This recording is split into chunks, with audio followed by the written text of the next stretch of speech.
Welcome sa Trevor's Tagalog Crime. Dito ko ibinabahagi ang aking interes sa pagtuklas ng mga totoong kwento ng krimen na nagaganap sa Pilipinas at maging sa buong mundo. Ako si Detective Trevory at kung gusto mo ang mga ganitong kwento ay huwag kalimutang mag-subscribe at i-like ang videong ito. Ang Japan ay isa sa mga pangunahing destinasyon ng turismo hindi lamang sa Asia kung hindi sa buong mundo. Kabilang sa mga binibisita dito ay ang mayaman nilang kultura at kasaysayan, mga tanawin kagaya ng Mount Fuji at pati na rin mga pagkain. Sa pagtaas ng bilang ng mga bumibisita dito ay siya namang paglago ng ilang kabuhayan, kagaya ng mga murang paupahan na makikita sa Airbnb. Pero ilan sa mga ito ay tinatawag na Black B&B kung saan ang apartment ay hindi inoobliga ang kanilang mga bisita na ibigay ang kanilang detalye, kagaya ng pangalan o mobile number. Isa sa mga Black B&B na ito naganap ang malagim na krimen na maagang tumapos sa buhay ng Japanese na si Saki Kondo. Si Saki Kondo ay isang 27 years old Japanese at nagtatrabaho bilang isang professional interpreter ng isang kumpanya sa Sanda, Hyogo sa Japan. Ipinanganak siya sa Himeji at lumaki kasama ang kanyang ina, kapatid at lolo. Ang pamilya niya ay madalas bumibisita sa kanyang ama na nagtatrabaho sa Thailand. At dahil sa pangarap ni Saki na mag-travel sa iba't ibang bansa, ay natuon ang kanyang pansin sa pag-aaral ng English. Si Saki ay palakaibigan at mahilig makipag-usap sa mga foreigners na turista. Dahil na rin magaling siya sa pakikipag-usap sa English, ay walang hadlang o communication barrier ang nararamdaman niya sa tuwing kausap ang mga ito. Isa sa kanyang nakilala ay si Jake sa online dating app na Tinder. Isa itong US citizen na nasa Japan ang mga oras na iyon. Pagkatapos ng kanyang shift noong Huwebes ng February 15, 2018, ay nagpaalam ito sa katrabaho na makikipagkita kay Jake. At dahil wala namang nakikitang panganib ng mga panahon na yon, palagay ang loob ni Saki na walang mangyayaring masama.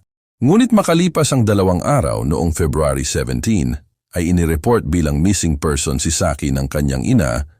Ito ay matapos malaman na hindi ito pumasok sa kanyang trabaho at hindi rin nila ito makontak. Walang tawag o text silang na-receive mula dito. Dahil sa impormasyon na si Saki ay may kakatagpuing lalaki, ito agad ang naging sentro ng atensyon ng mga pulis. Si Saki ay sumakay ng tren papunta sa Makino Train Station sa Osaka. Dito ay makikita sa CCTV footage na sinalubong at binati siya ng isang lalaki na maaring si Jake.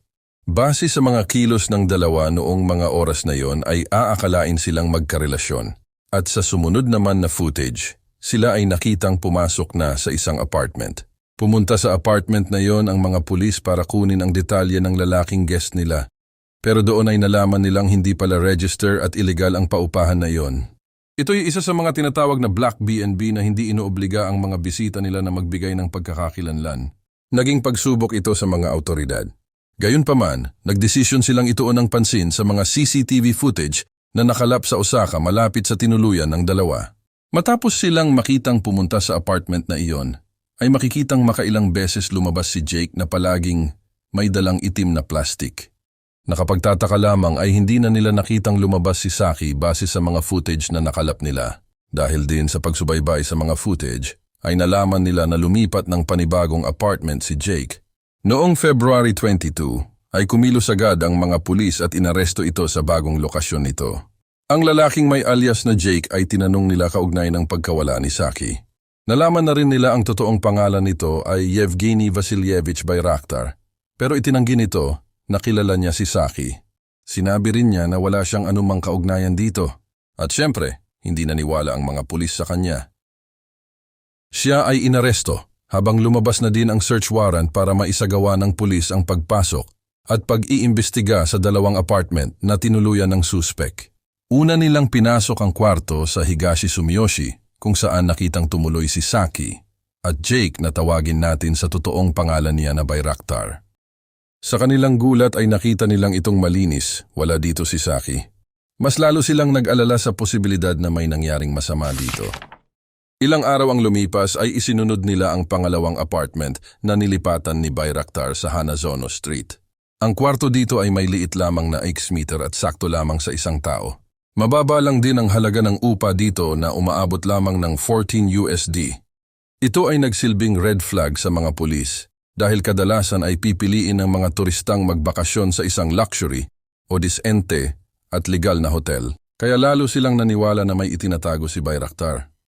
Naging madaling tandaan ng may-ari si Bayraktar dahil halos wala siyang guest na foreigner dito. Maliban sa kanya, sila ay nagtungo sa kwarto na tinuluyan nito. Habang palipat sila sa kwarto ay mayroon masangsang na amoy silang napapansin. At habang papalapit sila sa pintuan ay lalong lumalakas ang amoy nito. Pagpasok nila ay tumambad sa kanila ang amoy ng kemikal na iniligay ni Bayraktar, marahil upang takpan ang amoy ng isang nabubulok na bagay. Pero hindi ito sapat at nangingibabaw pa rin ang isang tila ba nabubulok na amoy. Natagpuan nila ang isang suitcase na pagmamay-ari ni Bayraktar. Binuksan nila ito at doon bumungad sa kanila ang isang pugot na ulo. Para makasigurado na ito ay si Saki ay sumailalim ito sa forensic at kagaya ng kanilang inaasahan, ito ay si Saki Kondo na 10 araw nang nawawala ng mga oras na iyon. Muli nilang binalikan si Bayraktar at sa pagkakataong iyon ay hindi na ito nakatanggi. Inamin nito na siya ang gumawa ng krimen. Ito ay aksidente at hindi niya intensyon. Nagsagawa pa ng malalim na investigasyon ang pulis para mapatunayan kung nagsasabi ng totoo ang suspek. Si Yevgeny Vasilievich Bayraktar o kilala bilang Jake ay isang Russian na naninirahan at lumaki sa New York. Ang kanyang ina na si Regina ay nagpakasal kay Benny Daisy, isang Amerikano, at tumayong stepfather kay Bayraktar. Pinag-aral niya ang ina nito ng nursing at sinuportahan financially ang mag-ina. Ayon kay Benny, si Bayraktar ay spoiled sa kanyang ina. Sinunod ng ina nito ang kanyang magustuhan kahit na noong siya ay kaunti pa lang ang kinikita. Mahiyain ito at tahimik si Bayraktar at lumaki din itong kaunti lamang ang kaibigan at palagi sa bahay. Nung naging ganap na nurse at US citizen si Regina, ay walang pasabing iniwan nito si Benny, kasama ang anak na si Bayraktar. Sila ay tumira sa Long Island at doon nakakuha ng trabaho. Nakakilala rin siya ng isang engineer na gusto niyang pakasalan.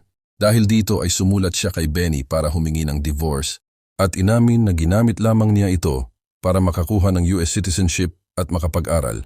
Nagalit si Benny pero nagpasalamat na lamang din siya na nakita ang tunay na ugali ni Regina. Ayon kay Regina, ang kanyang anak na si Bayraktar ay pangarap manirahan sa Japan at makapag-asawa ng isang Japanese. Sinabi pa nito na kilala niya ang kanyang anak at hindi nito kayang gawin ang gumawa ng masamang bagay. Si Bayraktar ay napag-alaman din na pumasok sa Air Force na nakabase sa Kansas ng 9 to 11 months lamang at ito ay napalabas ng mas maaga sa inaasahan. Hindi na isinapubliko ang dahilan sa pagkakadischarge nito. January 2018 nang matanggap ni Bayraktar ang Japan visa nito na magagamit niya ng 3 months o 90 days. Dahil sa obsesyon nito na makapag-asawa ng Japanese, pagdating nito sa Japan ay ginamit niya ang app na Tinder. Dito siya naghanap ng mga babaeng makakadate niya o makaka one night stand. Ang mga babaeng ito ay nakaalis ng buhay at ligtas matapos katagpuin ng suspek. Di tulad ng nangyari kay Saki Kondo. Nalaman sa investigasyon na matapos ang krimen, binura ni Bayraktar ang kanyang Tinder account para mabura ang kaugnayan nito kay Saki. Pero naibalik ang mga detalye dahil sa account recovery. Nalaman nila na matapos niyang makilala sa app si Saki ay nagpalitan sila ng mensahe sa Instagram account nila. Dahil sa husay na rin ni Saki sa pagsasalita ng English at masayahing personalidad nito, ay lalong napalapit ang loob ng suspect dito. Halos magkasing edad din sila. Makikita sa mga messages nila na ayaw makipagkita ni Saki. Pero dahil sa pananakot ni Bayraktar na pupuntahan siya nito sa trabaho o kaya ay sa kanyang bahay, hindi nga nagtagal ay pumayag na rin sa Saki. Sinabi ni Bayraktar sa mga pulis ang lokasyon ng ibang parte ng katawan ni Saki. Ang kanyang mga kamay at torso ay natagpuan sa bundok ng Shimamoto. Ang kanya namang mga paa ay nakita sa Yamashina. Wala sa mga parte ng katawan niya ang nakitaan ng sugat, maliban sa mga sugat na dahil sa kutsilyo at lagaring binili ni Bayraktar para pagputol-putulin ang kanyang katawan. Magpasa hanggang ngayon ay hindi isinadetalye ni Bayraktar ang nangyari noong araw ng krimen. Ayon sa resulta, si Saki ay namatay sa suffocation. Pero hindi niya ito kinumpirma bagkus. Ang lagi niya lamang sinasabi ay hindi niya sinasadya ang nangyari at abot-abot ang paghingi niya ng tawad sa nagawang krimen. Sinasabi din na hindi inakala ni Bayraktar na mabubunyag ang krimen na ginawa niya dahil nagpatuloy lamang ito sa paglilibot sa Japan sa kabila ng nangyari. Marami siyang pagkakataong tumakas o lumipad pabalik ng US bago pa siya mahuli pero hindi niya ito ginawa. Ang ama ni Saki ay agad na lumipad mula Thailand pabalik sa Japan para harapin ang suspek at siguraduhing mabibigayan ng hustisya ang nangyari sa anak.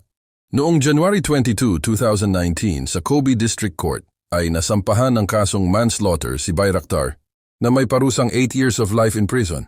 Ayon sa korte, hindi maaring sampahan ng murder si Bayraktar dahil hindi mapatunayan na pinagplanuhan nito ang ginawang krimen. Ang desisyong ito ng korte ay dumurog sa puso ng mga malapit kay Saki, kabilang ang kanyang pamilya. Para sa kanila ay hindi sapat ang parusang ito sa kahindik-hindik na nangyari kay Saki. Dahil sa kawalang kooperasyon ni Bayraktar sa pagsasabi ng totoo, ay lilipas na lamang ang krimeng ito na hindi man lamang nalaman ng mga magulang ni Saki ang totoong dahilan kung bakit siya pinatay. Sa ngayon ay nakakulong na si Bayraktar ng 5 taon at sa susunod na 3 taon pa ay inaasahan na ang kanyang paglaya. Pagkatapos ay babalik sa normal ang kanyang buhay. Ngunit ang kawawang si Saki ay tuluyang napagkaitan ng pagkakataong makita pa ang kinabukasan niya. Nagkaroon din ng mainit na diskusyon sa Japan tungkol sa mga nagkalat ng Black B&B noong mga panahon iyon.